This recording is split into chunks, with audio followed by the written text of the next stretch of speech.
What's up, everyone? So about a week ago, I picked up this gorgeous RBTA from my local fish shop, and I was a little nervous about trying another anemone because I don't know if some of you know from a video I made a little while back.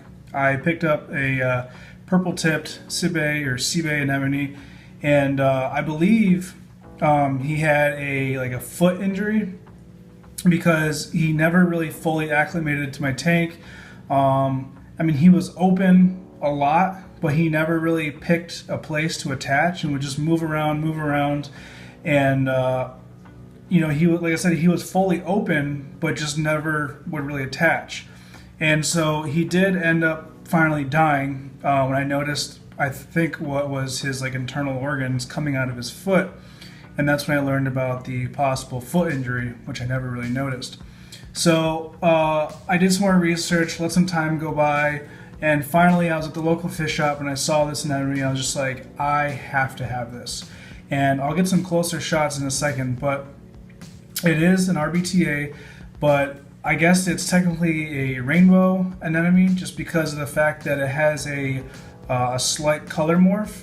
And when I get closer, you'll probably be able to notice at the base of the tentacles, there's a really nice green color. You can kind of see it now, but like I said, I'll show I'll get up close in a second.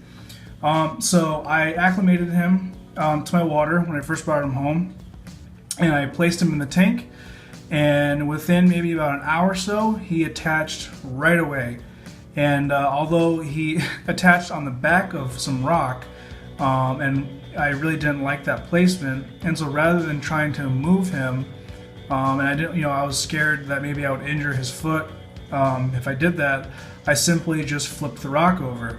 And so he moved over a little bit, but for the last week, he's been in this exact same spot. And I'm very happy with where he is now. He's not in any close proximity to any other corals, so I don't have to worry about him stinging them, for now anyway. Every night when the lights, when the moonlight comes on and the white lights start to dim down, he shrinks back into his little hole, and that's where he, stays for the night. And then in the morning when the white lights come on, he moves back to this spot and opens up. And I'll have to do a video, but I have fed him mysis shrimp a couple times, and he's very receptive to it. I just squirt a little bit with a syringe, and he just swallows it right up. So he is probably one of my most favorite additions to this tank. I love all my corals, but like I said, when I saw this guy at the store, I just knew that I had to have him right away, just because of his colors. He really pops, and he looks good under the actinic lights. And I'm hoping I'll get some good growth out of him with the bright lights and the occasional feeding of the mysis shrimp. But like I said, I'll probably do a separate video just showing me feeding my different corals. So that's all I really got for this video. I just wanted to show him, and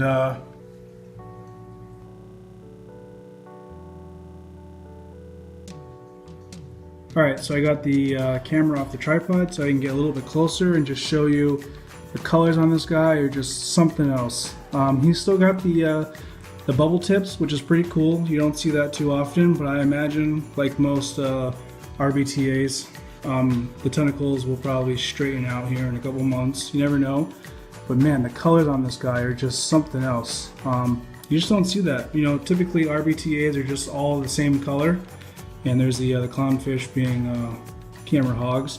But that green at the base is just something else. And it kind of, some days it's more vibrant than others. I guess from what I read online, that kind of depends on their mood, if you will. But right now, it's pretty prominent. At this point, I've seen the clownfish just kind of bump into it a couple times, just kind of investigating him when I first added him. I haven't seen any, interactions between the RBTA and the clownfish yet. I would love for the anemone to host, one or both of the clownfish. I think that would be really cool. But I'm not holding my breath over it. So like I said, that's all I got for today. Drop any questions or comments below. I try to respond to everyone. And if you want to see more updates about my tanks, please hit that subscribe button. I'll see you guys in the next video.